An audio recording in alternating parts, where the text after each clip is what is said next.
Ladies and gentlemen, welcome to the League of Extremely Ordinary Gentlemen. Why are you talking like that? It's the league, man. It's important. Very uncomfortable now. Keep going, Cyrus. I am your host, Cyrus. Thank you, Leon. That would be Leon, my co-host. With us are our ever-present special guests, Jason and Bo. Wow, I feel just like Heather Locklear on Melrose Place. That would be Bo. Howdy. That would be Jason. Now what we have here is an auxiliary podcast from Spill that features where we get to focus on things that are movie-related, but just outside that realm. Things that you all love, comics, television, music, perhaps. Boobies. Oh, yeah, always boobies. But speaking of boobies, don't tell any women you listen to this because you'll probably never know their touch if you do. And if you are a woman who listens Unless to you're this, Leon. my phone number is... You don't want that call, buddy. Yeah, let me tell you. If you'd like to kill me in my sleep, my address is... That's funny. Were you boiling a rabbit, Bo? Play Misty for Yeah. me. Look, all the flesh slipped right off of it. Yeah, that girl's going to show up at your door, Cyrus, and she's going to look like the nine-boob dancer You from don't Jedi. look like Glenn Close. You look like that thing from... Oh, shit. What's the fucking movie?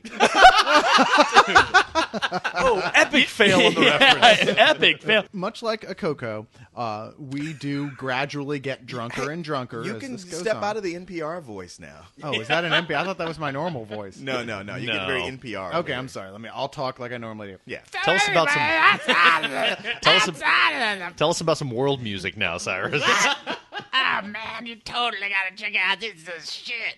All right. Okay. No. Enough with the Metalocalypse, too. Oh, is that Metalocalypse? Were you trying to do Wolfman Jack? I was trying to do something new. I think you were trying to innovative. pass a Buick through your colon. So much like a Coco, we gradually get drunker during this broadcast. So be prepared for us to be a little, perhaps looser. Hell, as we it goes start on. out drunker than those two idiots. I've been pretty bad on the last two. Towards the end, I'm like, wow, I should not be podcasting. Our last segment is called Another Thing.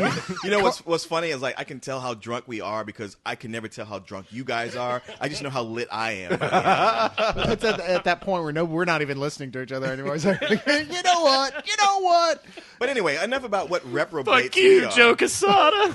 We're here to entertain Yes. and talk about our subjects. Yes. Now, Mr. Cyrus, Yes. you're running things here. Yes. What's first on our agenda? Well, first up, I want to introduce our special guest this week. Our guest is Greg, who's a good friend of yours and mine. Greg is possibly our music director, perhaps. Greg is here to discuss music because he is a musician supreme. Well, he's here. He's auditioning.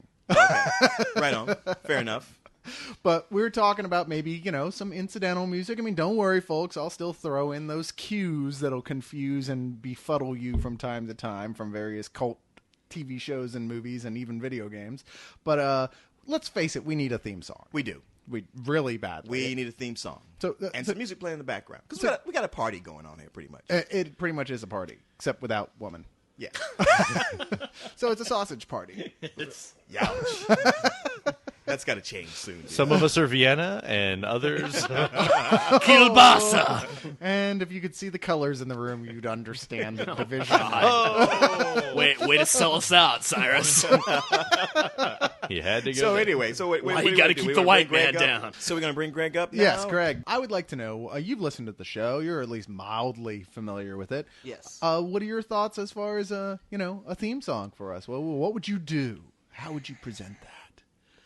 Well, You're a bass player, right? Please Yeah. write us a theme song for free.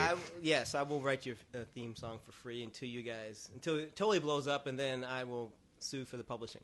But the way I would think of a theme for you guys would definitely be laid back, kind of like a jazz funk, feel, but not like so much like 70s porn music, but more like What's wrong with 70s porn music? well, you could do that, and especially with the previous talk in here, I guess we could have some contest or whatever. But I would think maybe like I don't know if you're familiar with some of the early 70s stuff by Cannonball Adderley. I am not. Like funk. Oh, like the yeah. funk jazz stuff. Kind I of mean, very funk-inspired jazz. Yeah, very funk. Like So what I was thinking is something like you write this crazy, funky, awesome tune, and we do lyrics about on top of it about how cool we are and how lame Corey and Carlisle are, and then we talk about how great Buffy the Vampire Slayer is for the whole last 2 verses. Wow. I mean, I know this is your ship and all, but damn, Cyrus. But the rest of us are jumping overboard, and we're stoving the boat in before we do so. Yeah, I'm pushing rats out of the way to get off this sinking ship. Okay. I mean, I dig Buffy and all, but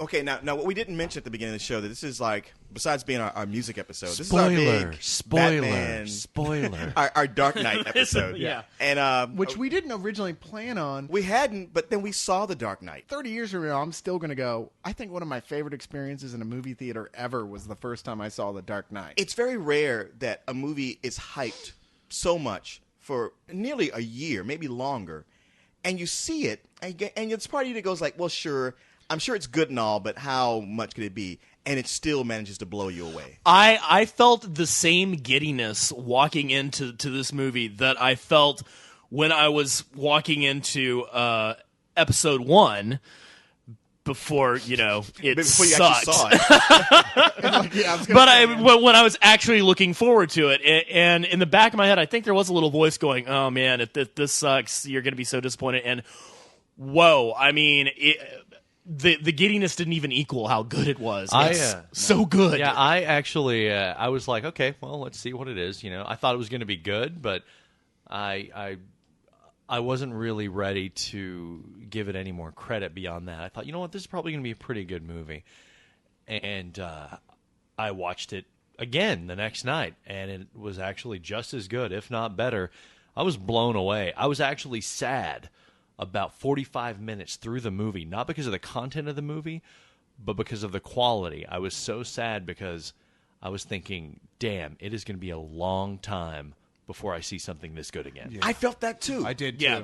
No, in fact, it's funny, and I'm willing to admit this. I talked about this a little bit during the review, the raw audio review for this, but I was crying off and on throughout this entire film. It was a heart-wrenching number of movie. reasons. One, Yeah. the movie itself is emotionally very affecting.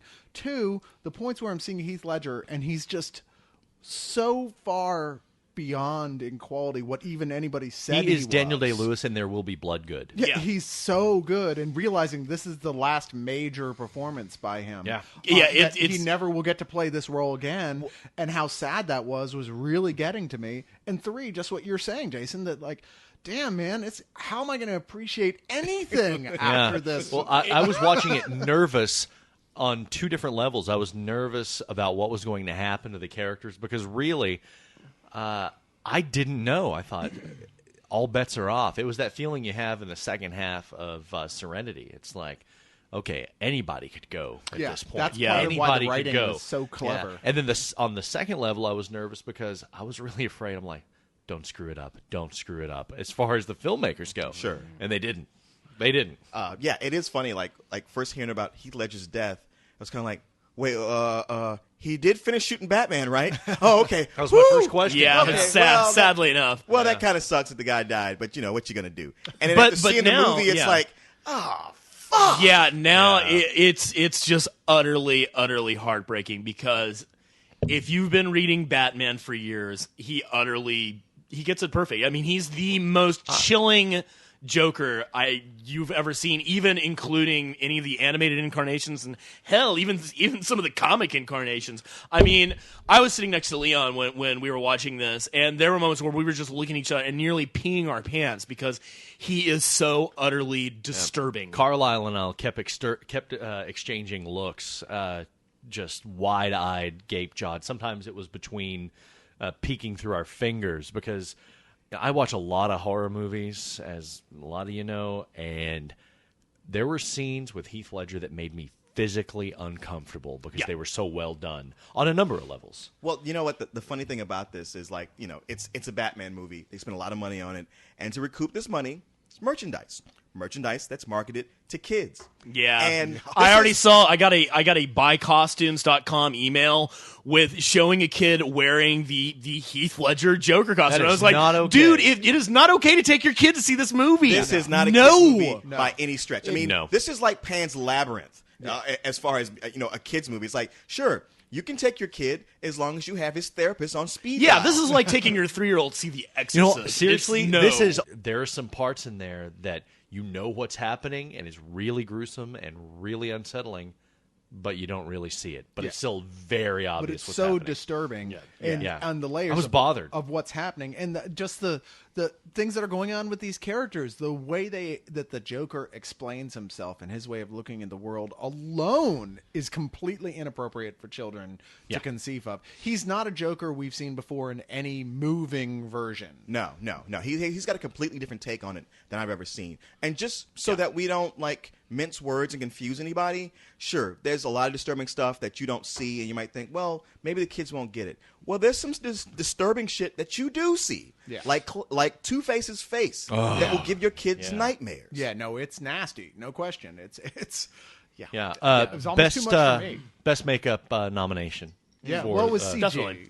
but You know. But still, Well, okay. Yeah. Well, I think it was a mix of both. was it? Okay. probably so. I Well, think I think so. it looked like on the split of his face there was some makeup. Yeah. Well, I think it was a hybrid of both. The costuming in general. I mean, and the way the Joker looks, and everybody by now, I'm not spoiling anything. Everybody's seen the posters, but the way he looks, it's such a great example of how Christopher Nolan took these ideas from a comic book and made a very realistic movie, and yet kept the spirit. I mean, the Joker looks like he could actually be a psychotic from real life, but he still looks like he very recognizably like the comic book Joker. This ain't Jack Nicholson. No. No. Oh, yeah. For anybody who has that debate going well, I think Jack Nicholson was the best Joker, you get out of this and you're like, wait, Jack Nicholson who? Yeah, I was completely did Jack Nicholson play wrong. the Joker Jack before? about that who? Jack Oh, Jack yeah, I guess Nicholson. he did. Jack Nicholson will be having a beer, shaking his head with Cesar Romero, going, "Man, one time Well, I was the Joker." Yeah, Caesar, I guess that Joker thing didn't work out for me. Yeah, exactly. Christian Slater going, I want to try. But we got a letter from Rorschach who asked, he says, Christopher Nolan's Batman films really seem to try and eliminate a lot of the fantasy elements from the comic book mythology. Examples would be the exclusion of Ra's al Ghul's Lazarus pits and the Joker's use of makeup rather than having bleached skin. My question is, how do you feel about these alterations, and does Nolan's push towards realism hinder the use of Batman's more fantastic enemies like Poison Ivy, Man-Bat, Clayface, Mr. Freeze, and Killer Croc? Well, the answer to that second half of his question is yes. Yeah, Yes. And the answer to his first part of his, let Christopher Nolan do whatever the fuck he wants to do. Yeah, give this Yeah. guy a blank check. I mean, this guy can feature Tweedledee and Tweedledum as the villains for the next movie, as far as I'm concerned. Well- I'll be there with bells on and go, Yeah. man, that Tweedledee and Tweedledum, they were the scariest villains I've ever seen. Well, he asked, what villains do you want to see happen next? I'm going to say it right here, and I think I might have told you guys this. I want to see the Penguin played by Philip Seymour Hoffman. And while I can see that, I just can't see it for the third movie. You don't think? Because the Penguin is such essentially a comic character. No, see, not that's the really thing. anymore. It's all in how Christopher Nolan handles Everybody it. thinks And of Burgess Meredith when they think of the Penguin, and that's no. I think he can totally steer clear of that. or Danny DeVito.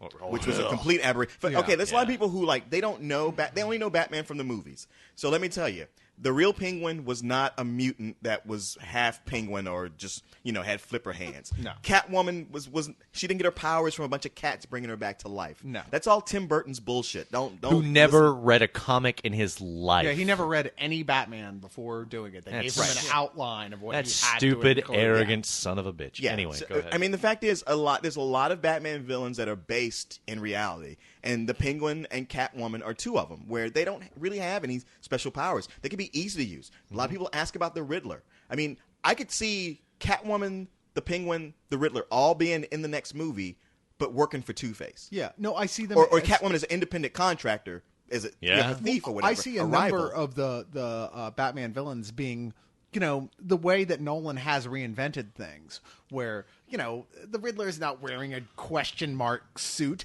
He's just a criminal who's really smart and has his thing, but he's like a planner for Two-Face. See, I don't know if you've ever seen Cedric the Entertainer or the rest of the Kings of Comedy, but they wear those kind of bright, colorful suits all the time. Well, I think that they have really set up, and what my wildest dream fantasy is to see something along the lines of The Long Halloween, where you get not just 3 but maybe even 6 or 7 villains reinvented along these tropes that Nolan has started. Yeah. But and have them be mob bosses of sorts, because if you really pay attention to what is happening in Dark Knight, is the Joker is kind of setting up this power vacuum, a new world order, that people can slip into. And he is also raising the fact that, hey, Batman, since you came around, the freaks are going to crawl out of the fucking woodworks. Yeah. And here they come. And so I could see Riddler as a mob, running his own little gang. The Penguin is running his own little gang. Two-Face is running his own little gang. The problem is that Riddler isn't different enough from the Joker on the core of like bringing this into Nolan's he can universe. easily be reinvented. I personally think the animated series did a great job of reinventing it. He was a computer designer, and his crimes tended to go along those way of corporate espionage and blackmail. And you could easily do that. But in back to the question, no, I don't see them being able to adapt Man-Bat. Yeah, I think the fantastic elements are a little bit or shot. Clayface. That's not going to happen. Penguin, Riddler, yeah, maybe even Mr. Freeze. Maybe do you that'd be a big want to stretch. bring metahuman elements into it? Is the question? Is Right. there an argument? I mean, Okay, I would say this. Now that we're at the third movie, I would be willing to give it a little bit of that. yeah. I mean, they're so steeped in reality, I know, and I love keeping that going. Don't get me wrong. That's what I've always wanted my whole life. Yeah. If they're going to do it, there has to be a really big lead up. The movie has to be all about that, about the, oh my God. Now, the plan is still for DC on some level to bring all this back with Superman and other stuff. So clearly, metahuman shit's going to come into it eventually. Well, so maybe the third movie is the perfect place for that. If to bring you up a if you character. insist upon the idea of a crossover, but that but doesn't DC necessarily does. happen. Okay, no, they're see, insisting okay, on it? here again. I know. Yeah. I'm the old man. I'm the crotchety old guy at the top That of the hill. Justice League movie will never happen, I'm you not- young I'm whippersnappers. not saying And it's a good hopefully you're idea. right. No, and I've said from the beginning, even when they were talking, all that news we reported about the Justice League movie, I'm like, I'm reporting this just to have blogs to fill, but I know good and goddamn well they're never going to make this movie for a number of reasons. Hear that, folks? He's going through the motions. I'm just pasting on a smile for you bitches. I don't care about this horse shit. Well, as the youngest guy of the league proper, I got to agree with the crotchety old man. Well, no. Okay.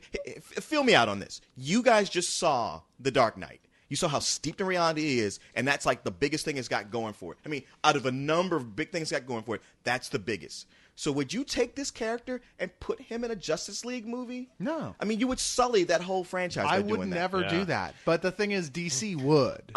I would love to take this character and put it into a Justice League movie so he could act like... I mean, my favorite thing is where Batman comes around to the League and says, you guys are all full of shit.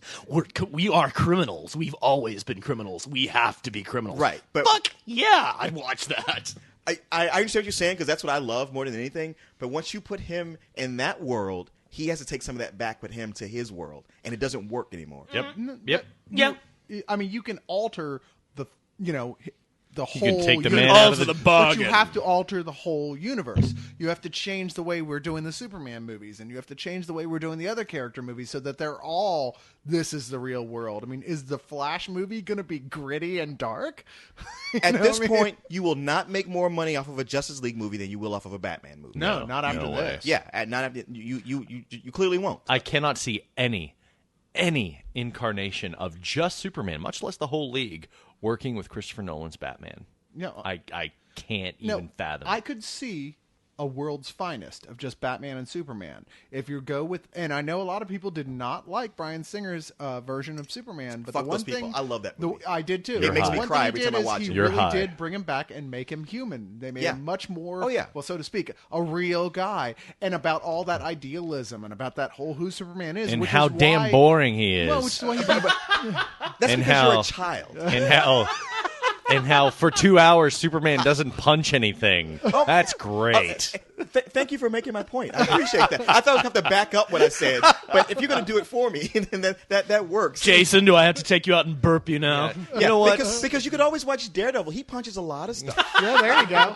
Or you Ang Lee's the Hulk. There's a lot of punching, going on there. Yeah, that's a classic. Not But to nearly have enough. a departure, a mature movie that was written, maybe for me, because Yeah. it's like, hey, Superman's so boring because he's so powerful. It's like, yeah, but let's look at this other aspect of his life where he's actually quite vulnerable. He's more pathetic than you are. Yeah. It's like, wow. Boring. Greg, you want to cue the violins here? I'm thinking something sweeping and lush, but bringing a little tear to your eye, just in the corner. Punch some stuff because he doesn't act like he does in my video game. But I'm not mocking you, Jason. Yeah, it's- Leon, yes, you are. It's all the Yes, rest of the you losers are. out there who don't like it. Your infantile opinions are okay. Assuming that everyone in this room is smart and likes Superman Returns, then then that Superman with Christopher Nolan's Batman, I actually can see together. Yeah, those That two I whole- can. The whole idealized Superman, the whole like, oh, he's got doubts because he's not that bright. Let's face it, but he's so incredibly powerful. Boy, they're gonna His fight like biggest two son of a bitches too. Exactly. That's They'd awesome. actually be perfectly matched, just the way that they are when it's been done right in the comics and in the animated. That's the thing, series. though. Superman is extraordinarily bright, though. Am Yeah, I wrong? No, you're not No, wrong. I thought it he's- was you I had this argument with. No. It's not that he's not bright. He's just very idealistic. No, he's naive. Is the best way. No, to he say is it. not He's- naive in the I least. don't agree with that. He gets his ass kicked No, all the he's time not because of his naive. The naivety. fact is, Superman Being idealistic is not the same thing as being naive. Exactly. Superman believes in humanity. He really does more than the rest of us do. And one of the reasons he does is because he has to. Because at the point where he doesn't believe in humanity anymore, Then he's he gonna go takes like, well, over fuck and this, I'm gonna kills take us over. all. Then Tinkerbell dies. One thing I didn't get to bring up in our former review was that, like, of the things, like, I absolutely love Batman Begins. But one of the things I didn't like about it was that the fight scenes were shot so poorly that you couldn't tell what was going on. that was my only major criticism. of Right. that film. And that's fixed this time. Yeah, I've they You did can got- clearly well- see what's going on. well, what, and he uh, fights like a badass. What are your complaints with The Dark Knight? I only have one, and it's the same. It's the second complaint. Okay. Batman Begins, which is that Christian Bale's the Batman I hate that. voice I hate that. I drives hate me- that. It doesn't drive me up the wall, but there had to have been a better way. And they he's got could like a have done it. lisp. It sounds like he's got a cold and a speech impediment in some points. There's something going on with his back teeth there because they're almost fang-like, so he does have to talk like this. I know. Don't they? Can't they just issue him a Kevin Conroy vocal modulators? You know. Yeah, right. Oh, so what complaints did you have about The Dark Knight? That actually, like the first time you see Batman and he starts speaking, that got on my tits. But that went away fastly. That vanished quickly. Sure. I was able to get around it too. I really, it's so fully realized, and it's such a great. It's beyond a comic book movie. This is a great Christopher Nolan film. This is a film that, man, even if you've never read a comic book in your life, if you liked Memento, go see this badass. If you like because The you'll love it. Departed, Yeah. go see And, Dark Knight. and I love Batman Begins as well, but I mean, it just pales. Yeah. In comparison to this, it almost feels like one of the Joel Schumacher films. It's like, holy Oh, Jesus. God, that's So not Leon, anywhere what near Leon, that. what No. problems do you Okay, have? I am being hyperbolic, but definitely Batman Begins has more cartoony, fantastic elements than this one. This one is just so spot on realistic that, I mean, wow. Leon, what nailed it. problems do you have? Well, with other than Dark Christian Knight? Bale's voice, Yeah. Now,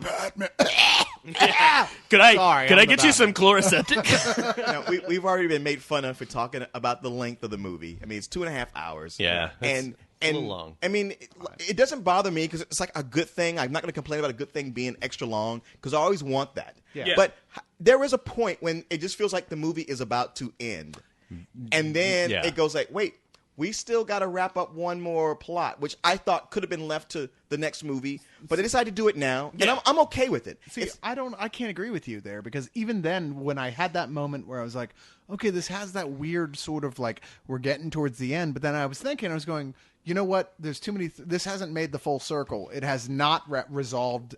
They could have, though. I think and they sure could enough, have. they do, because it goes on to where it's supposed It could. I mean, like you know Thank what? God they didn't. What I learned from my favorite movie last year, Charlie Wilson's War, is that sometimes a perfect exit comes up when you don't expect it, and if you take it, it could be a good thing. You might leave the audience wanting more, going, "Damn it, I wanted a longer movie." No, but that's okay. because that wouldn't have been that moment that you're talking about in the movie. That wouldn't have been a perfect exit. But at, see, at all. But the At last all. thing that the Joker had planned, I didn't think was an escalation from the last thing he had planned. Right. It doesn't eclipse the Right. thing, the plot he had before. I that. don't think it was necessary for him to escalate. No, You know? it is. No. In No, storytelling. in storytelling, you always escalate. You don't put something. Yeah, okay. I'll buy that for $1. But I mean, the argument still stands. I mean, you're saying, well, this could have been a perfect exit. No, it could not. No, have. I think had they rewritten it a little, they could have trimmed it down and still had the same impact. But I don't and know carried why. on some of I- the I elements didn't of the next want it to film. be see, trimmed. that's my thing. See, I hate mentioning that as a flaw because I say like, oh, they could have cut it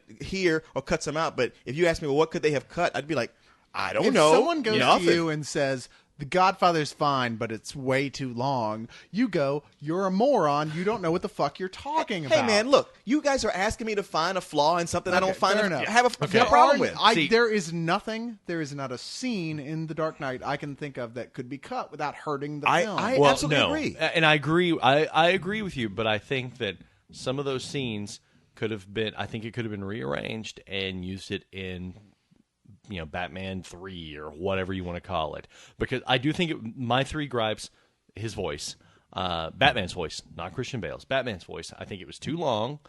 Although all of the scenes in it were damn good. I was never bored because it was too long. Right. I just Right. thought That's where I'm like, I'm how a can it fan. be too I'm a long? fan Yeah. of short films. How is but You that's know. not a criticism of the film. That's a criticism. That's of a criticism your of taste your in the ass. film. Sure, but you Okay, yeah. You see the problem here? Yeah, I'm telling you, like, oh, I think this movie is great. I wouldn't change a thing about it. Well, what was your That what was did you my find as a question. flaw from it? That was my Oh, question. I don't that's know. what I think the killed movie's me. perfect, but other than Christian Bale's Batman voice, there Which was some admittedly, he doesn't talk much as Right. Batman. Ooh, Right. ooh, I know. There's some music choices in the very beginning, which I was like, Maggie Gyllenhaal does not get naked once. Oh, And I'm sorry, man, but You got that is a facet of the gem that they really should have cut off. You got the secretary for that.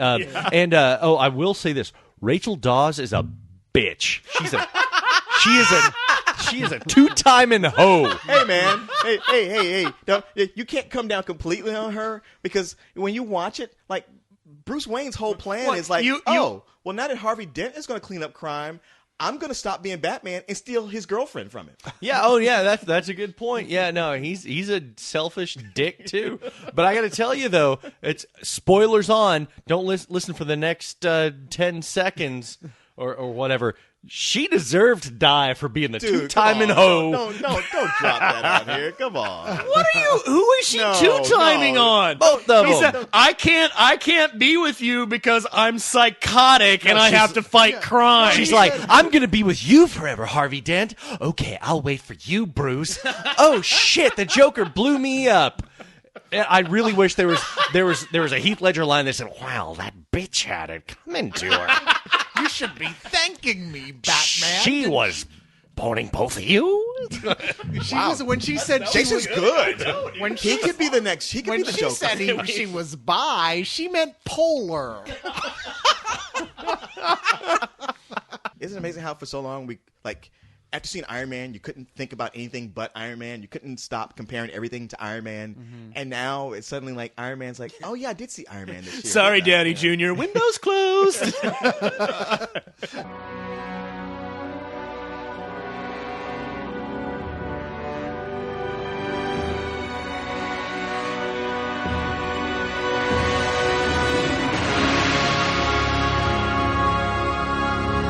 Leon sent me this question, but he Instead, didn't he send let me her who die. sent it to. Oh, I didn't tell you who sent it. no, Ooh, I know. Hulk. Hulk would totally kick Superman's ass.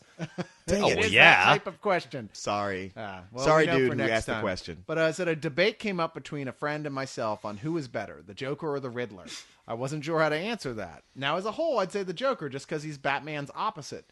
The Joker is perfect for Batman, right? But Riddler is smarter and can give Batman something good to think about. Okay. He's not Batman's opposite, but continue. I guess I kind of got confused thinking about it. I don't think it's as simple as who's better. I have to ask better in what way. Batman has a great museum of villains, and all of them are so different and so detailed as far as backstories go. If it's not too much, could you guys give me your thoughts? I'm going to just start off here and say I can't stand versus questions. And honestly, this goes out to all you Spill listeners. If you're having a community or forum or something about, hey, it's the versus thing, I'm not going to be a part of it. I can't stand that stuff. I think it's pointless. That's just for me personally. Now, while I would love to in comics see something like you said, I want to see Hulk fight Superman. Sure, I want to see that, but I don't want to sit around and be hypothetical about who would win. I just want to see someone actually do it. I don't even like seeing the fights anymore because it is like, well, look, you're DC, I'm Marvel. Your guy has to get 6 hits in. My guy has to get 6 hits in. And then they'll figure out that they were mistaken and they'll team up. Yeah, and then you've got the amalgam crap, which it was. We weren't Yeah, even going oh, to discuss that. Oh my God! I'm So sorry far, for saying that word. I think there was a Batman Spider-Man once I read that wasn't too bad, if I'm not mistaken. I think they even got a decent guy to write it. But overall, those DC Marvel crossovers. I will go ahead and answer your question. The Joker wins. Yeah. The Riddler sucks. All right? I mean, we're not. In this question, This doesn't even need to be debated. this isn't even a I fight had- question. This is a better I question. did answer that guy's question, and I was able to point it out. I mean, you can settle this really easily.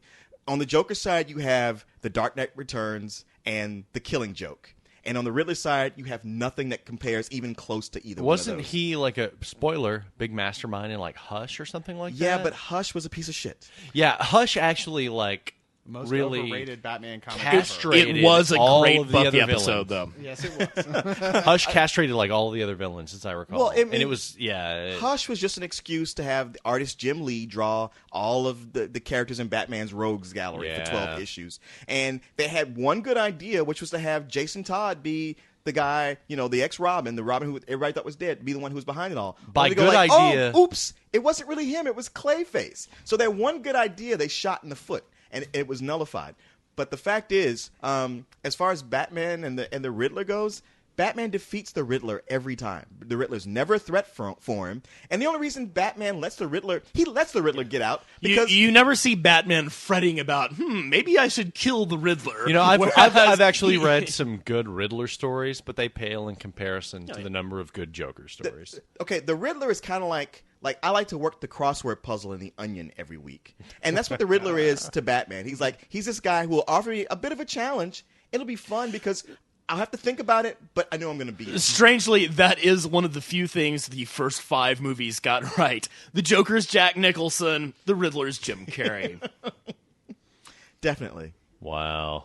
Yeah, you didn't need to mention that, but no, there are actually some good Joker stories from like the Riddler stories from the early '90s to mid '90s. Like there's one where Batman's chasing the Riddler through the sewers, and he finds an infant in a crib. I saw that. He has to give the infant a tracheotomy. Yeah, 'cause with an empty ballpoint pen or something. Yeah, he gives Batman everything he needs to do like a field tracheotomy, and it's really gruesome and really kind of intense. But again, compared to the Joker, it's nothing. It's Yeah, I mean, the Riddler's a great iconic villain. Just in a guy who has to give himself away. and honestly, mostly it's because of Frank Gorshin. Yeah, I will totally shout out to Frank Gorshin. Yeah. Best of the original Batman 60s TV series. Oh, yeah. Best villain ever. Period. End of sentence. And best costume, best wardrobe. That green that suit suit? covered Oh, with question yeah, marks. yeah. Dude, that's like, all he needed was some star glasses and he would have looked like Bootsy fucking Collins.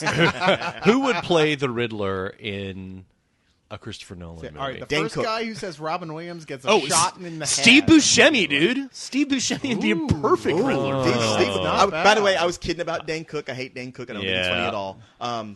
Steve Buscemi. That's a Riddler for Yeah. you right there. Let me Absolutely. erase your name from people I need to kill, Leon. Steve Buscemi. I dig that. Okay. Haven't we listed him before for somebody that we just? I think Steve we? Buscemi is like that default, like for almost anything. Yeah. You're like any of the nebbish villains, like you could totally like Mole Man, Steve Buscemi, Riddler, Steve Buscemi. You remind me of the babe. Babe with the power. Power of voodoo. You do. Remind me of the babe. people are staying away from mentioning Frank Miller with this whole Dark Knight thing lately, and I think it's partially because, well, let's face it, he's gone completely batshit He's insane. lost in crazy Yeah. monkey mind. He has Yeah, a I was going to say that. complete. Yeah, he's bat one step insanity. away from founding his own religion and describing women as all holes. Yeah, if you read the last Batman thing he did, All Star Batman and Robin, it's where if you've seen on the net people saying, "I'm the goddamn Batman." It's making fun of Batman and his writing. It's not a positive thing. Yeah. It was so awful that I just have a hard time believing that he really That did it aliens on did not purpose. kidnap him and suck out his mind. I'm like, is this some part of some greater? Are you still the same Frank Miller? Wrote all this Yeah. brilliant stuff. Well, I like gotta say, Ronin and the Leon Dark called Knight this a while Returns? back with Dark Knight Strikes Back. He was like, "Listen, Miller's gone off the reservation. It's done. he's Yeah. cuckoo, daddy. He wrote The Dark Knight Returns, one of the greatest graphic novels of all time. Still, One of- 25 years later, still. Yeah, one of still the three ever. best comic book stories Yeah. ever. Absolutely. Yeah. And then he wrote the sequel, The Batman Dark Knight Hero- Strikes Back, which is one of the worst. Yeah. And It had some good moments. The lead up, I was like, oh, I'm all into this. And then it's like, really? That's where you're going to go? And before he did it, he had vowed that he would never write for DC Comics again. Huh. But then his buddy Bob Schreck, who got an editor position, I think I explained this last time. Yeah. Was able to woo him back. But it's almost like he said, like, fine, I'll write Batman again. I'll write him in such a way that you will never ask me to do this ever again. See, but that's what I thought too. But he keeps But he keeps doing it, right? He has a new book coming out called Holy Terror Batman. Well, that's has a release date been announced for that? Because I don't know if it's ever coming out because it was like a year and a half ago He's when that was been announced. just been doing a lot of press about this lately. Oh, really? Okay. Oh, yeah. So okay. it looks like it's definitely happening. I didn't think it was going to happen The reason because this there is- was a whole. I'm sorry. There was a Holy Terror, Batman Holy Terror was an Elseworld story from several years ago Oh, no, okay. this is about a this is- theocracy and all that. But anyway, well, I'm this sorry. is Go ahead. in some ways similar because Gotham has been attacked by Al Qaeda, and Batman sets out to defend the city he loves. Apparently, it's going to run 200 pages. Accordingly, he's inked about 120 of them. He's doing the artwork himself. I'm sure he's in a padded room with a live rat's tail that he dips into a bottle of ink to do this. He flat out calls it propaganda where Batman kicks Al Qaeda's ass because apparently he thinks that all of Americans are a bunch of pussies, and he flat out says so. Wait a minute. Okay, Frank Miller thinks... Yeah, because, we didn't go to war over this or anything. Frank Miller oh, thinks, wait a minute. Frank Miller thinks Americans are a bunch of pussies for not fighting Al Qaeda. So his way of fighting Al Qaeda is to draw a Batman comic book. He says Superman punched out Hitler. So did Captain America. That's one of the things they're there for. These are our folk heroes. It just seems silly to chase around the Riddler when you've got Al Qaeda out there. What are you doing, Frank? Oh, You know, you're What making about funny the books. millions of dictators that have turned up since Hitler that we did absolutely nothing about? I have to say, yes, I do think Frank Miller is crazy, but I think he also has a point. I think that Miller is saying, listen, we were addressing these villains and saying, these are the bad guys, but no one in comic books or even pop culture or anything has really said these are the bad guys. Everyone wants to say, well, they're not getting their rights in Guantanamo, which is true. But Yeah, and that was true. And we were addressing these big villains like Mussolini and Hitler and Tojo in a format that was 4 colors and as black and white morally as you could possibly get. There was good guys and there was bad guys, and there was nothing in the middle whatsoever. Are you going to compare that to the comic scene of today, where there are so many shades of gray? And are you going to compare the Nazis to Al Qaeda? yeah, that's a very good point. Yeah, and I can't argue with that. I really can't. But I think what I think the ultimate message that Miller might be trying to say, and of course I'm kind of just guessing here, but that I think he's trying to remind everyone, listen, there are bad guys out there, and to us, Al-Qaeda, they're the bad guys. I don't think anybody that reads comics ever has any doubt about that. Is you Miller wouldn't gonna- read comics if you didn't believe in some at least fractal amount that evil exists. Is Miller going to feature the part where the mayor of Gotham arms and trains the Al-Qaeda first before they attack Gotham? Is he going to mention that? That would be really cool. The thing that's really I'm sorry, Lou. The thing that's really disappointing to me about this is if you go back and read The Dark Knight, or especially like the Martha Washington series. Yeah. I mean, nobody was smarter than Frank Miller when it came to how the media manipulates images and manipulates people's beliefs. And I think coming about, and I mean, this is the Dennis Miller moment. Oh my God, he's lost his mind. Well, I think he's beat that horse already. You know? It's But he's I don't going think you the can beat that opposite horse direction. enough. Sure, He's but- saying, I Yeah. bought into it. Totally. Yeah, he's saying, well, then I'll use the media to manipulate people. Yeah, I mean, and as getting back to those old World War II comics where everybody fought, the Nazis and the Japanese. That's where we got villains like the Yellow Claw and the Mandarin, and Bugs Bunny nips the nips. I mean, that's the danger you run with this holy terror that he's doing. It's like we're a lot more educated now. Somebody might say we're more politically correct. Well, you know what? There's something to political correctness. It's called the lack of ignorance. It's more knowledge. It's like, hey, it's not really cool to demonize a whole race because of what some people do. Right on. I mean, as far as people who say like I hate political correctness, it's like no, I don't hate anything that goes overboard.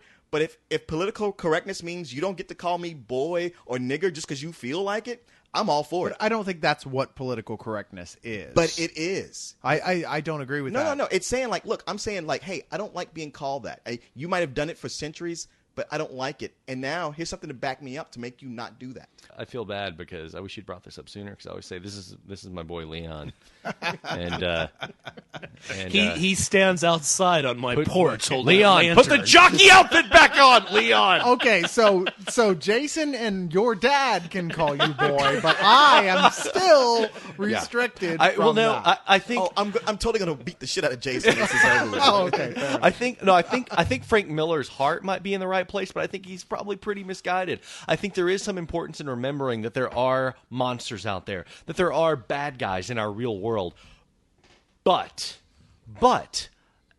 I don't think, and this is something that happened, Neo. It's that kind of thinking that also led to Japanese internment camps during World War II. Thank you. But yeah, I think he's trying to remind everyone. Yes, there are monsters out there. They're real. Don't politicize them.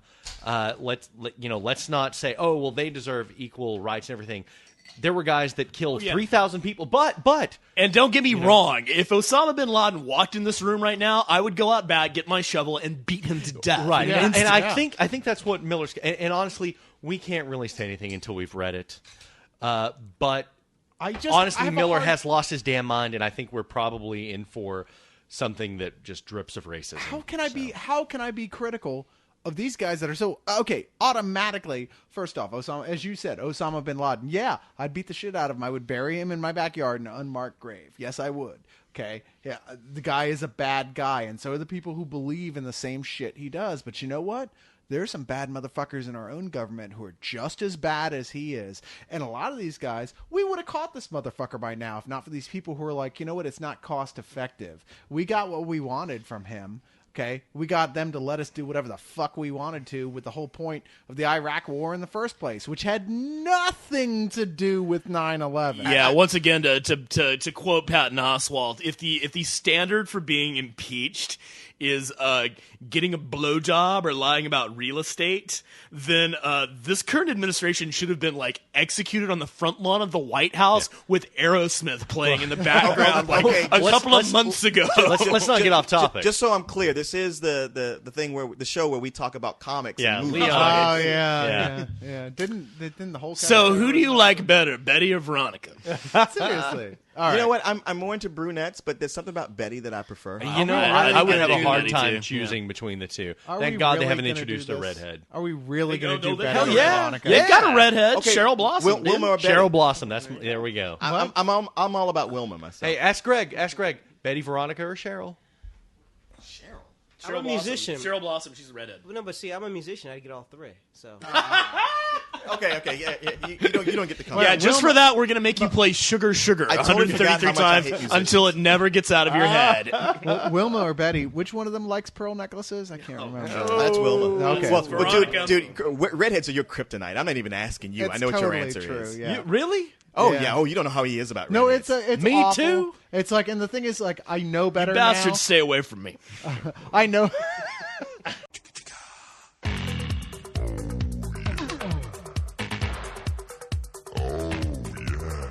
So I got this really interesting letter from a user named Daniel I haven't talked to before. Now, Leon and I are both of, questionable situation in the matter of faith goes. We don't like to declare how we feel about it, but we both, we have our questions. But regardless, Daniel, who's a priest in training, has an interesting letter. He says, just really want to shout out and say thank you for all your work on Spill, mostly the Leogs. I am currently in the seminary. Go ahead. Don't you feel like at this point, like the priest should really change the name? We of that really gotta change seminary? that name, guys. It's got to be a better name. Undergoing some intense training for the Catholic priesthood. Don't freak out, as I am hardcore as the priest from Eric the Viking, which, to be honest, I don't even remember all that. But was there a well. priest Yeah, in an Eric Eric the Viking? reference. You don't get those. Movies have really become my escape, and thus so is Spill in so many ways. But Leog has become something really special to me because of all Try the going talks- outside. because of all the talks of comic books and stuff, because I love them so much. Yes, I do agree. Jesus would be pretty cool if he shot fireballs and he could fly. Yet anyway. Wait, well, are you saying that he couldn't? I was going to say, don't you think Jesus could if he wanted He doesn't to? have to. Superman is already an amalgam of Jesus and Hercules. Yeah, no, but I mean, in the Jesus mythology, in the What's the question? in the realm of Jesus belief, Sure. like, okay, let's say that, like, they hired someone else to keep writing the Jesus story afterwards. Like, I mean, like Mark Millar, who I'm sure already has a Jesus series in the works. God. okay, let's face it. Richard Donner's The Bible. No, it would be Grant Morrison, let's face No, it. Garth Ennis. Garth Ennis would write the best Jesus Well, stories. he did, actually. But Yeah. regardless of that, no, let's say if it took place right after the end of Jesus' involvement in the Bible, it would be Grant Morrison. Sure. It would be like the whole Mary Magdalene and him having children and him being... No. It would be Frank Miller because Mary Magdalene was a hoe. Oh, that's right. That's right. Yeah, if you're gonna write whores, one. you got to have Frank Miller because Anyway. he can't write women as anything but whores. I apologize. Corner market. I apologize, Daniel. I do. We respect you. We Yeah. respect you. Let's and get your back to right Daniel's believe what you question. want. But his actual question for us to tackle, as he puts it, you have done a lot of talk about superheroes. How about villains? Who's your favorite villain and why? As well, who do you think is the coolest for whatever reason, due to powers, weapons, looks, story, etc., etc.? And now let's stay away from movies here. Let's just do this as comics because that's a discussion for an entire Leog in and of itself. But let's just say, in comics, who is the coolest villain ever? I always dug the Sentinels, actually, from the X-Men. Yeah, Good just answer. because they're faceless and so many of them, and God, giant killer robots. Can't go wrong with that, right? And ask me tomorrow, of course, like any of these guys. Ask me tomorrow, and it'll probably be a different answer. But right now, I think the Sentinels. Yeah. Doctor Doom has always been my favorite. Doom is Dude, good I stuff, was man. debating whether to say that. The fact that he's just so regal and so arrogant, and half the time they go to Latveria and it's like, oh, he's a dictator and a despot, and we have to stop him. And then sometimes they depose him or they kill him, and then the Latvians go like, what are you talking about? He made the trains run on time. We love that guy. Well, sure, he had his bad days, Yeah, but every now and then he'd kill a few of us, but so what? I would say Magneto, but there's been so much stuff done with his character Exactly. that Yeah. I hate. There are runs of Magneto that by far make him the most interesting villain, but Is then he they a villain? fuck it all up. Is he well, a he's hero? he's cool when he's like No, the but that's- Malcolm X of the Yeah. mutants. Exactly. That's why he's interesting Yeah. because he's got a really good point. I really thought you were going to say Carnage. Carnage would fall under my least favorite villains. Be clear, he sucks. But if we're talking about overall, like including all comics, I'm going to go with the Saint of All Killers from Preacher, who I just adore. And it's not just because essentially Was he a he's bad an guy? undead Clint Yeah, Clint it's kind of Eastwood. up there, but You I know. didn't think he was a villain. One of the best villains. Oh, I'm sorry. Go ahead. No, go ahead. Ozymandias. oh yeah, Well, from yeah, the Watchmen. from the Yeah, Watchmen. yeah, Yeah, you're right. Which is, spoiler, Yeah, thanks a lot. yeah, dick. Now I Sorry. can't go watch the For those movie. of you that haven't read that comic book from 20 fucking years ago. okay, thanks, Summer's Eve. Okay. All right. I was. Did you just call me a douche? I was gonna get all arty and say Society from V for Vendetta, but then I realized what a complete and utter ass monkey that would make me Then sound you realized like. I would have reached over and punched you in the throat. Exactly.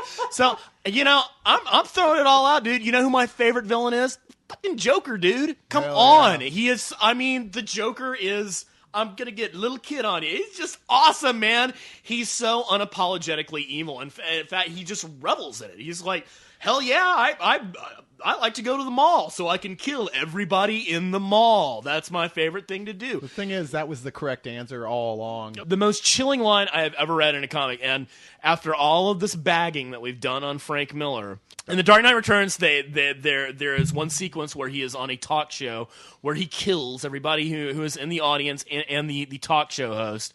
But before he does that, the talk show host says, "So, how many people have you killed?" And the Joker says, "I don't keep count."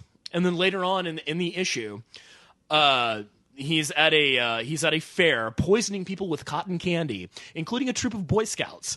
And the voiceover in his head goes, you could line them all up like a Busby Berkeley musical, and fly me out over them, and it would never be enough.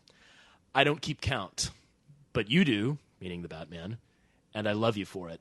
And that line just chilled my shit more than anything a villain in any other comic has ever said. You're kind of creeping me out. It's Yes. one of the most defining lines for the Joker and why he and the Batman are such perfect enemies in the first place. And another reason why The Dark Knight is so damn good, because they hit that nail square on the damn head.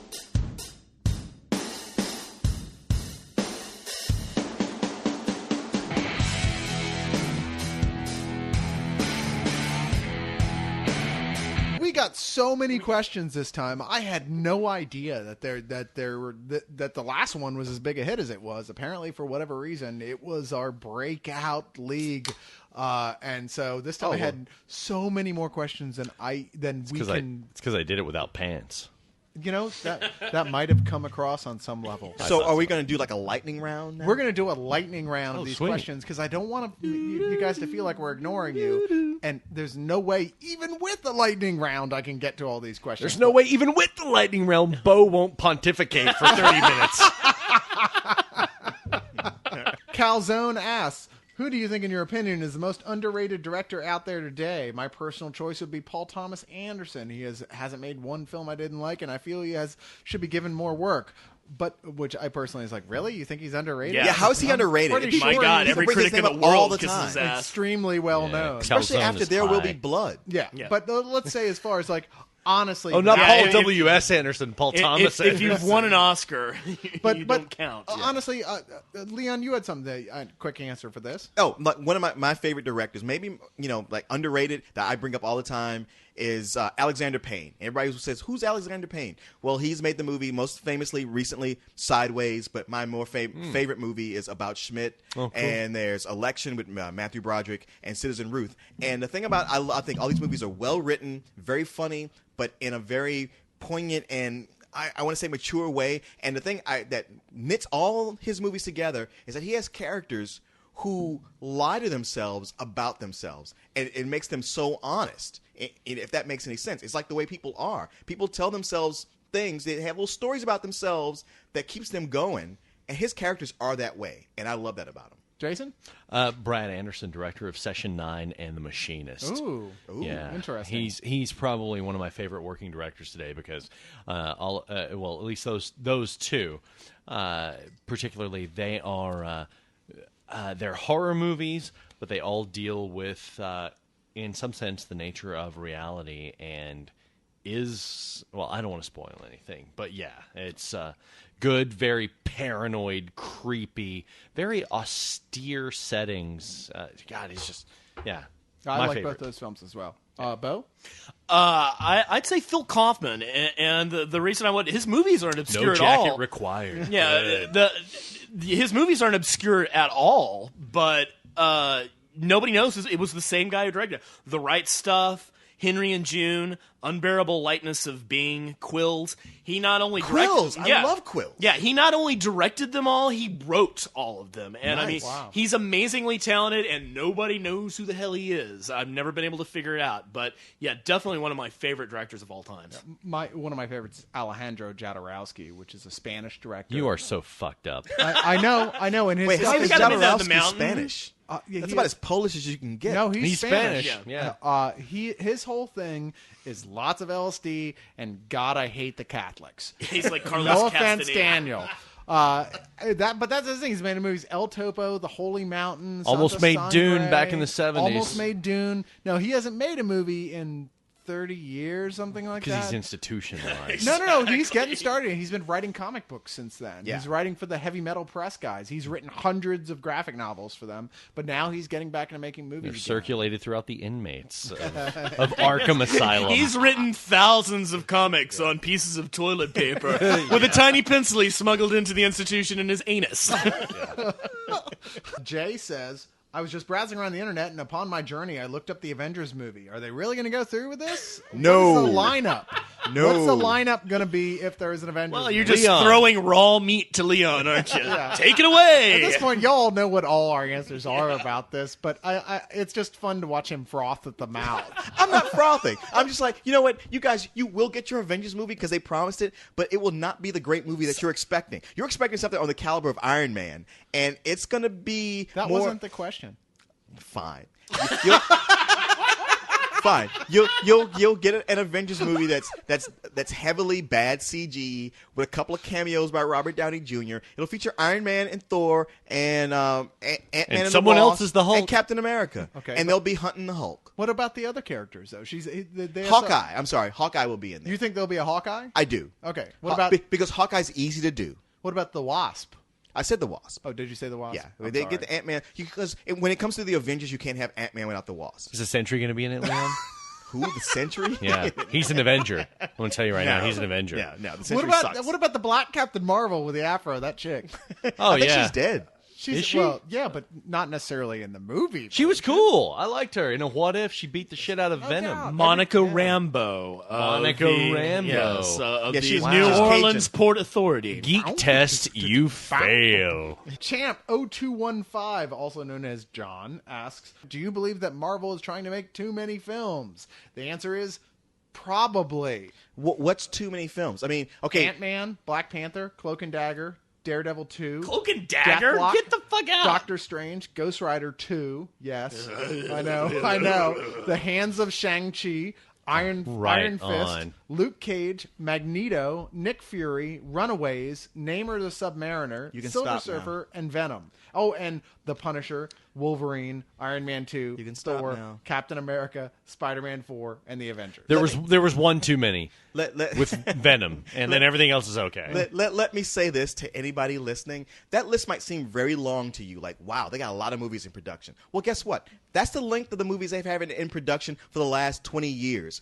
In production doesn't mean jack shit. Yeah, no, it does Everybody- not mean in production greenlit. means that's as low as somebody's working scribbling an idea on a cocktail napkin. That's in production. Yeah. They always have these many movies out. People have optioned them. They're quote unquote working on them. It doesn't mean they'll come to fruition. I mean, there's only a handful of movies ever made from the thousands that are in production at one By time. this definition, there's a movie in production of me and Scarlett Johansson having sex. Okay, In your because brain. I've discussed it with someone. Well, that's true. It's That's in true. production. That's true. By the fact that you've mentioned it on here, it's in Yes, production.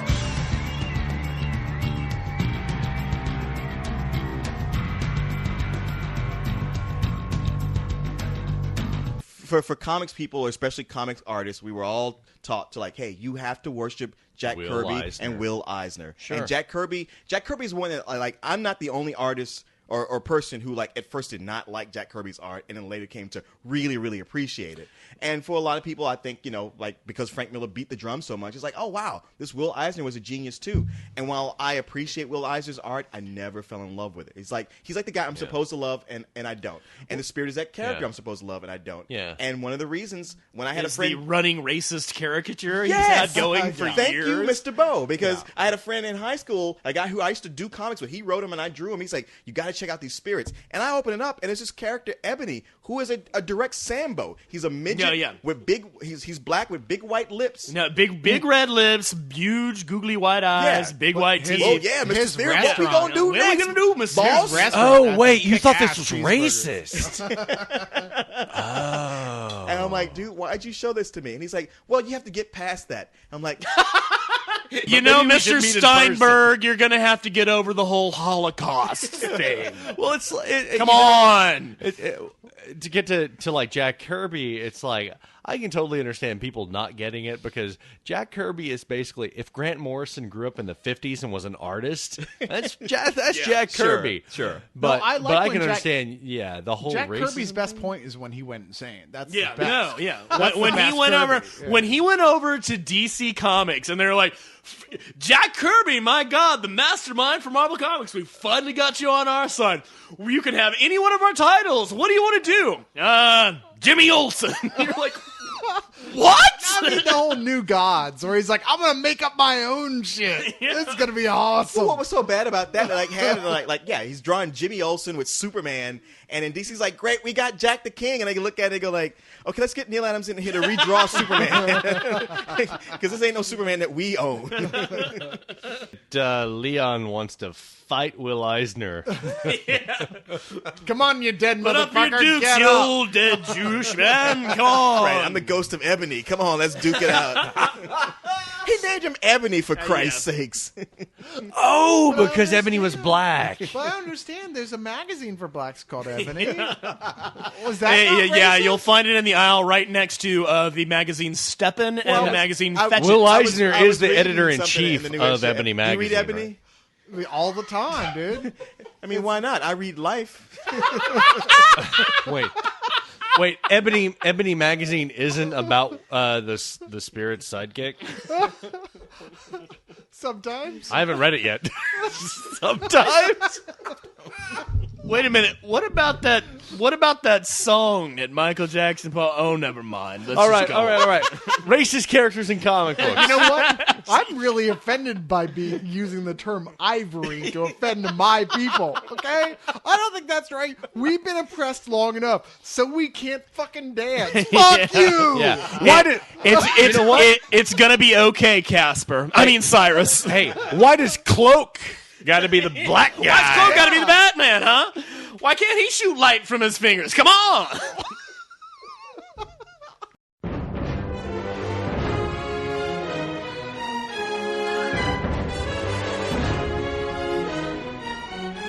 Will Figueroa asks, you know that I have a zombie-themed band. Did we know that he No, had a zombie? Yeah, how could you I not know do. that? Okay. And who knew you know that? what? I like Will a lot. He's a regular writer, communicator. Oh, He's yeah, good they at the were site. the band that was in From Dusk Till Dawn, right? His But band's- Will should stop his playing band's music. on MySpace. It's called Dead Man's Deed, and hey, more power to you.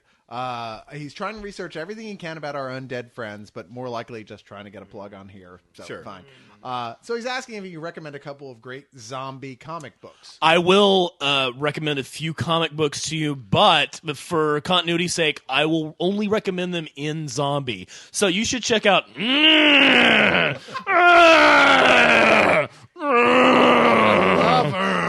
Oh, that's one of my favorites. See, Dennis I was right there? reading for a while, but then it just started to kind of go downhill. The joke was over. Ever since took over on the storylines, it just hasn't been the same. The joke was over for a Bo opened his goddamn mouth. I'll be honest right now.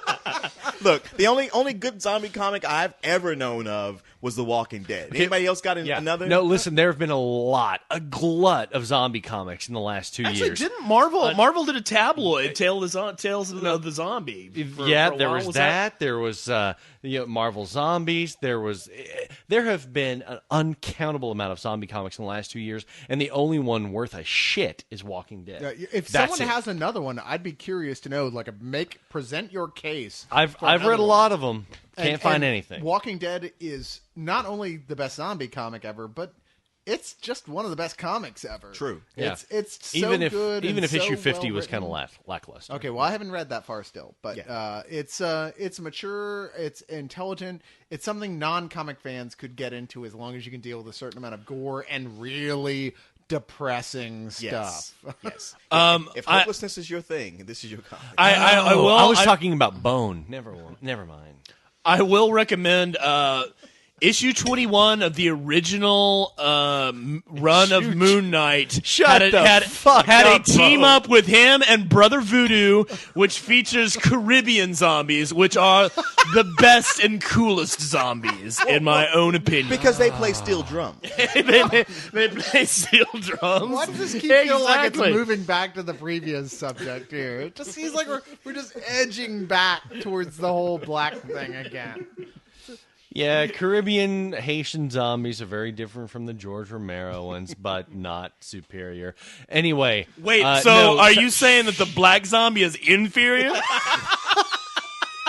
the hell's up with that, man? they generally don't move as quickly and they lay around a lot? Wait a minute. And I suppose they eat watermelon brains, too. Give me some of them fried chicken brains, Jason. Hey, I am still in the room, by the way.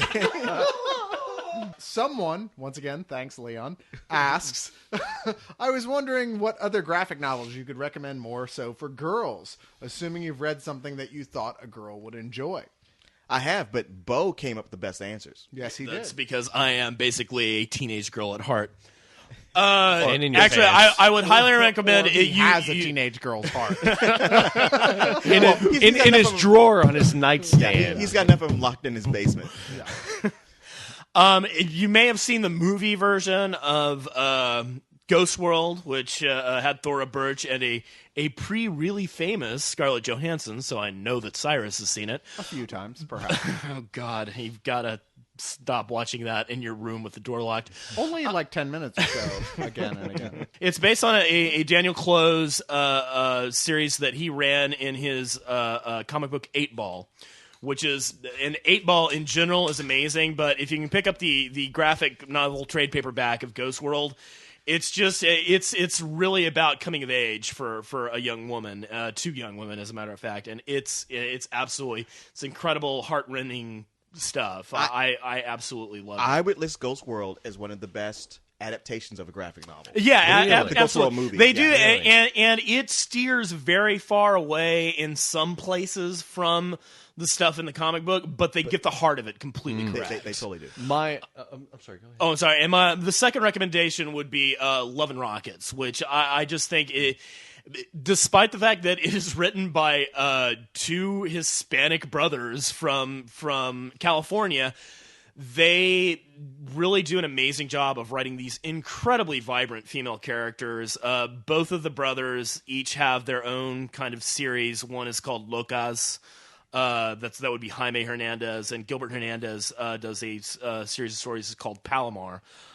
Which is kind of a like Gabriel Garcia Marquez, magical reality, south of the border type of thing, and it's just they're really amazing. Not only that, but they occur more or less in real time. The characters actually age, and oh my god, they actually gain weight. The main character Maggie started out as a kind of a waifish little thing. And I love now comics about fat I girls. said, Keep going, you're Bo. recommending a comic to a woman about woman gaining weight? No. Yeah. Here's Yeah, because believe it or not, women don't look like Ms. Marvel and continue to look like Ms. Marvel that's the 30 thing. years He later. nails it because that comic really does show real women. When women talk about, I want to see real women, these are real women. It's the perfect comic for women or horny guys who love Latin women. Latin Like women myself. with big asses. So, Yeah, so like I Leon. read that comic all the time. I love it. I actually credit Cyrus for helping introduce my girlfriend to comics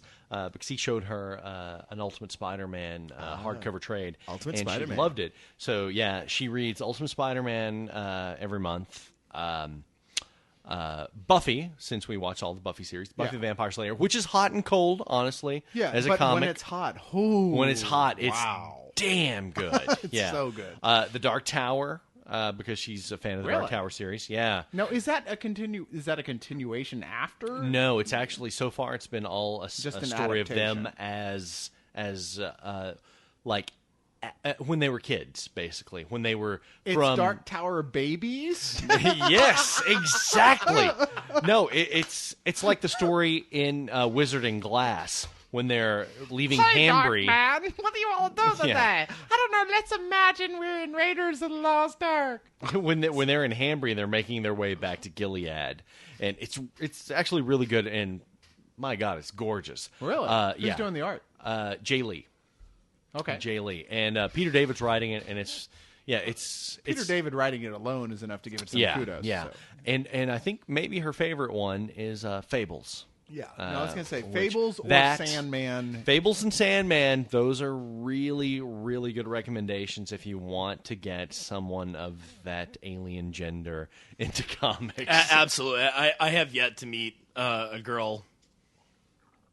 That's no.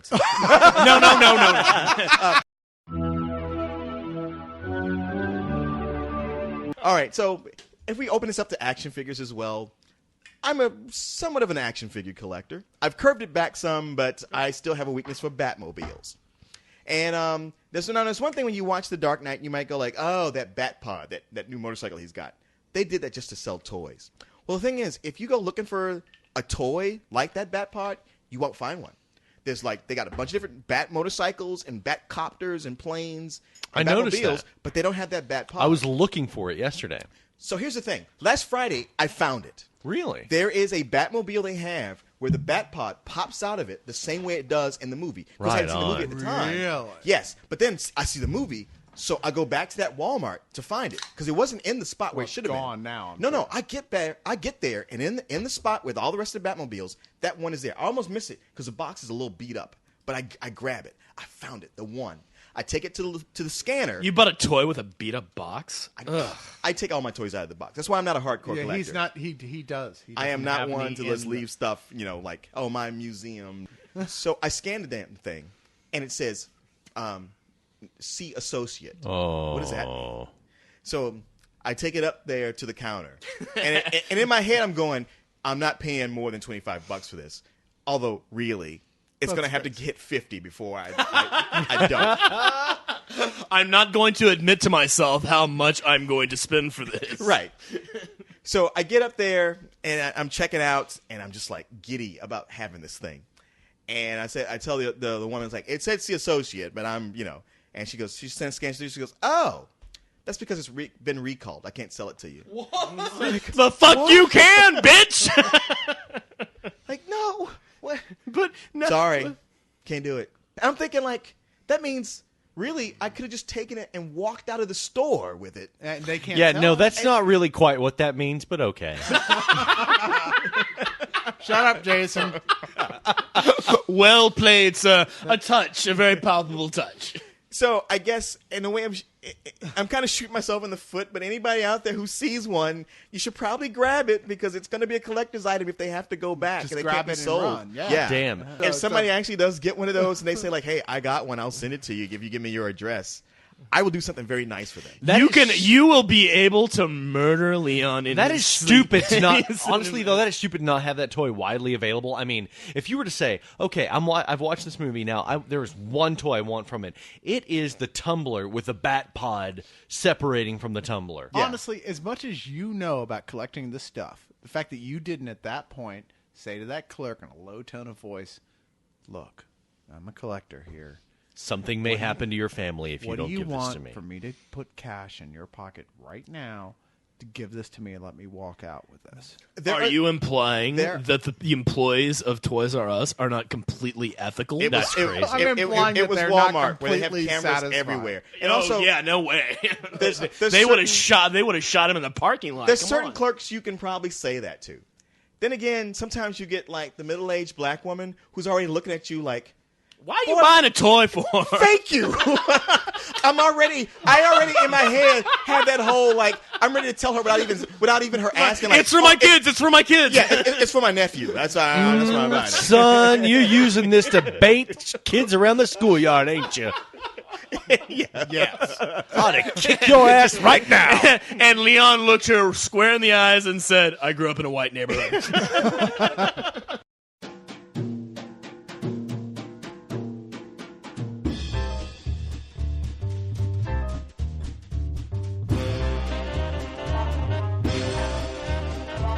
It's Comic of the Week time, and you know what? Comic of the week. Once again, we're doing Mark Millar. Look, I hate to turn this into the Mark Millar show, but the guy. Well, he does write right now. everything for Marvel Comics now. Right now, he's on a roll, and I you know what? It was going to be Thor this week, and then I read his new series, 1985, and I got to say, it stopped me in my tracks. And like, this is the most interesting new comic I've read in months. I gotta say, yeah, I kind of glanced at it in the comic book shop, and I was like, "What the heck is this all about?" And then Leon described me to me, and yeah, it hooked me, hook, line, and sinker. I'm fished, and I'm a little bit distressed about that because it's a really, really, really cool concept, but I know Mark Millar, and I know he's going to take this really cool concept, And he's fuck going it to up. stretch it out and fuck it up. So I'm just And try waiting to for add the other. meaning that he doesn't know. Yeah, how to add. I'm waiting for the other shoe to drop. Hey, But Leon, could this you is- guys not talk shit about it? No, go It's still go going on. good No, right now. it is a really cool series at this point, and by all means, it definitely deserves to be Comic of the Week. Mark Millar does manage to end stuff successfully. The Ultimates run, his Ultimates run, beautiful all the way through. There are points you're like, dude, Yeah. how are you going to pull yourself out of this? Yeah. And sure Yeah. enough, he His did. Wolverine So- Enemy of the State run, was flawless. Yeah, flawless, absolutely. So let's not be too harsh on Mark. He does fuck shit up from time to time. Civil War, but Yes, he does manage to fuck up the entire Marvel universe from time to time. But science! but science. But okay, Leon, what is this about? Oh, this is the closest Marvel has come to doing a Vertigo comic, which is basically about a kid in 1985 who's a comic collector who goes to his favorite comic shop where the guy main guy who runs it is a fat douchebag. That touch Bo's butthole. Not just like the comic book guy in The Simpsons. He's a fat douchebag like most comic book store every owners. comic book shop owner we remember Yeah. from 1985. It's about a kid. He's a typical comic person. Is that he's a bit of a loner. He's having issues at home because his parents are divorced, and he's not really cottoning to the new stepfather. Which I think all of us here can relate to on some level. on some level. And then he thinks he sees like there's a creepy old house down the street, and he thinks he sees the Mole Man there. Well, it's like this Victorian ruin back in the woods too. I mean, it's just like and you're spot on with the Vertigo reference because it looks like the fucking House of Mystery, dude. Right. It's right But there. at the same time, he's getting something that's identifiable from our childhoods at that point. That house was in my neighborhood. Oh, yeah. That Yeah. exact house with all the crap out front, and the boarded up And that's- windows, and yet someone was still apparently living there. One of the bonding things that he's got with like his parents' marriage has fallen apart. His mom's kind of married, a term that probably wasn't even in play in 1985, but a yuppie, definitely proto yuppie. His dad's like kind of a sad sack guy with a lot of potential, musician, artist, but not a lot of drive. And they're one of the things that they can really connect upon is they're both comic book fans. He was a comic book fan in the 60s when Marvel was first coming up. And the kids, reading Marvel comics nowadays. And this is 1985, so, he's reading Civil War and, Chris Claremont X-Men, stuff like that. not Civil War. Secret War. Excuse me, Secret War, yes. The First War, excuse me. The big war. Yes. Yeah. But Back the Great first War. the first secret war, the secret war to end all secret wars, which is before the Beyonder like started fucking around in the universe in the whole and just had a big planet that he brought all the Wearing his big white jumpsuit. wearing his big white jumpsuit and with this bad mullet. Continue, Leon.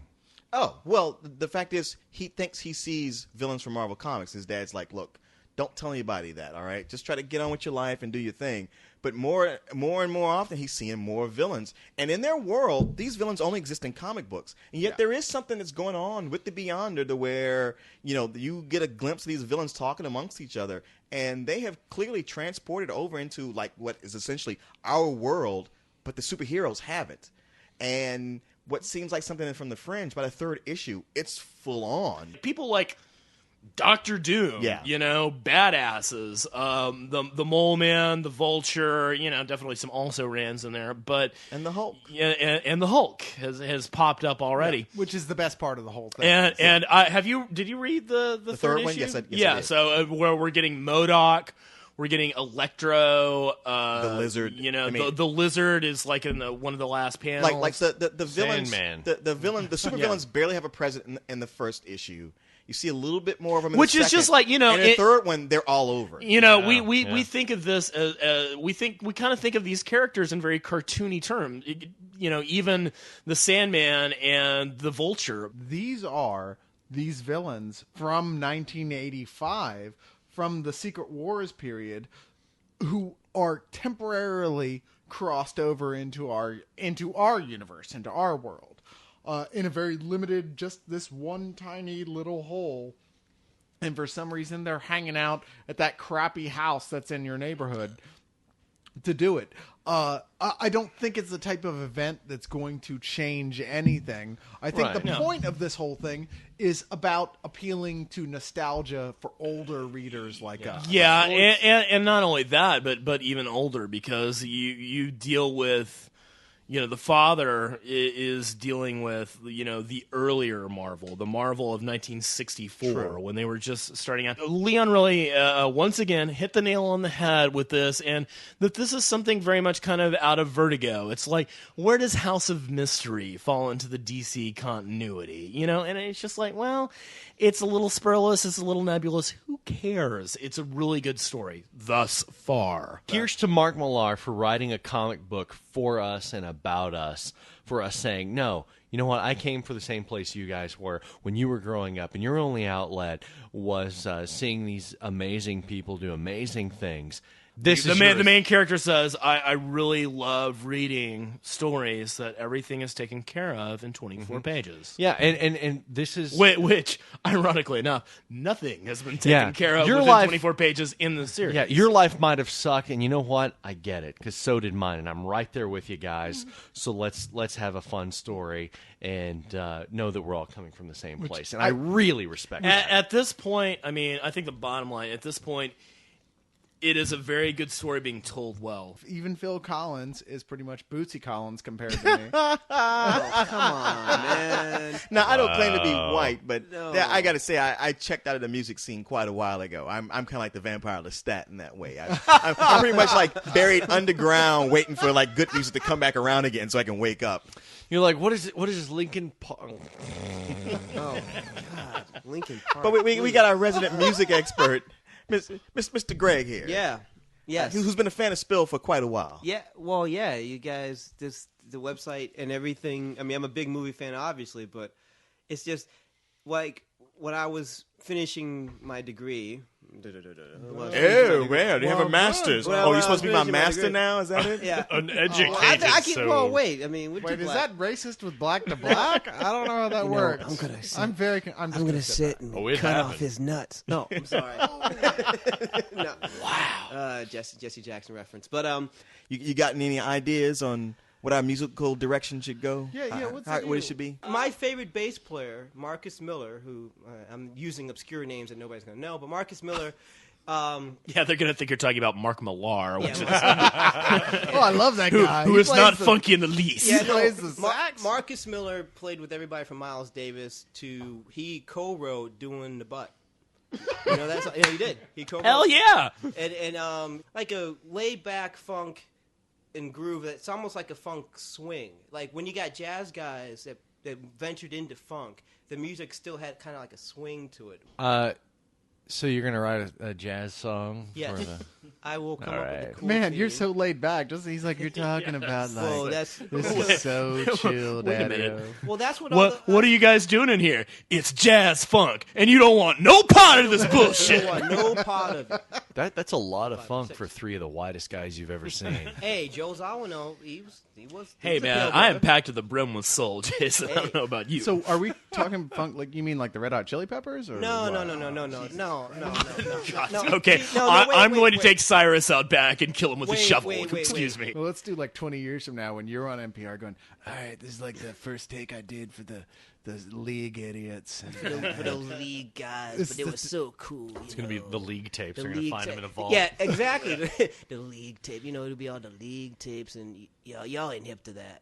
But I'm Along hip with to- but I'm Carlisle hip to Skeleton. A lot of good music and brilliant insights, but all you- you well- can hear is Bo. But that's like when you're thinking. Going back to the music part, it's just I think it's almost like jazz because you guys there's a bunch of different ideas that come through, and then when you start riffing, I mean it's like if you got musicians improvising together, there's a theme and you start riffing.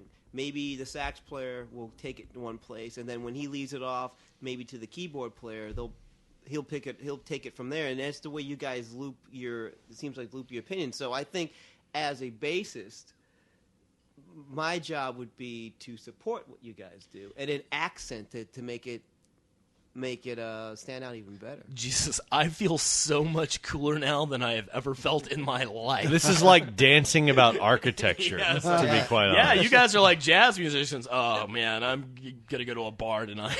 I'm trying to pick somebody. Yeah, baby, I'm like a jazz musician. Greg, I should probably tell you that most of the people on this side are listening to Korn right now. Well, I'm trying to enlighten people. Yeah, is man. That okay, No. Ron? Is that A rat wrong bit with my that? sister Nell, and Whitey's on the moon. Yeah, exactly. Her legs and arms Thank you, began to Gil. swell, Thank and you, Whitey's please, on the moon. I have no idea what that means. Gil's got hair. Gil's got hair. I was about to say, is Yeah, that Gil's- Dolomite? What is that? I don't even know Yeah, that. Actually, there was something.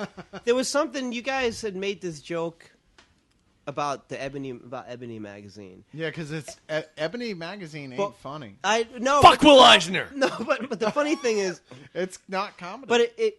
You remember the Saturday Night Live where they're doing Joe Piscopal's doing Frank and Eddie Murphy's doing I he's- am black. Black Woody, and you Woody, are don't mess with white. me. You I am are black blind as and a bat, and I have sight. Side by side on the piano, Negro. No, my Don't amigo, fight. my amigo, Negro. No, Let's not not fight.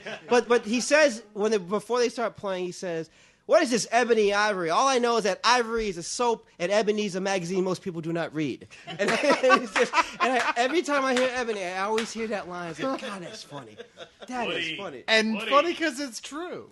Well, Well, see, y'all should check out the new issue because it's all about the 25 coolest brothers in the world. Okay, now yeah, see, and we're on it. And there's two editions. One has Barack Obama on the cover, and the other has Samuel L. Jackson on the cover. no, we look at Barack Obama and we go, you know what? There's a guy who could have been on the cast of Star Trek: The Next Generation. Yeah, he's got hey, He really could.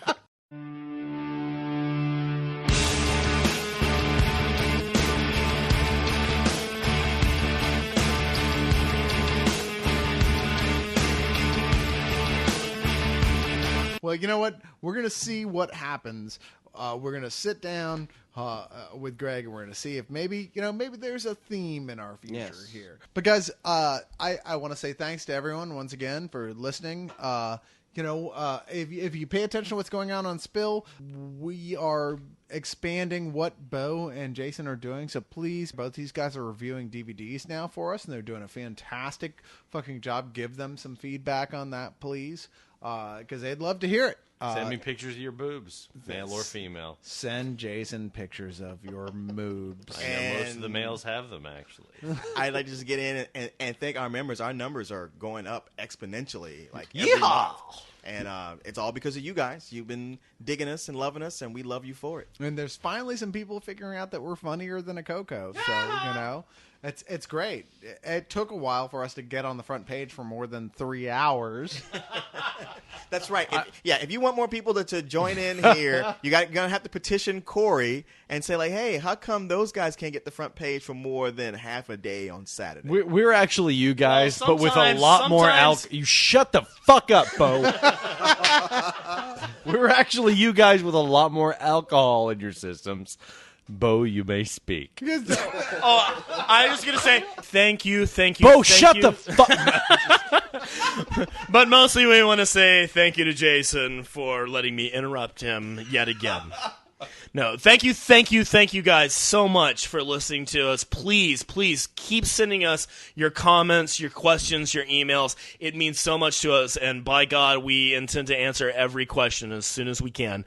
We really want to thank Greg for coming in here, watching us work, doing an incredible job of commentary, hopefully educating you guys about some music you never heard of, and hopefully by the next time we get this up, we may even have a theme song written by him truly.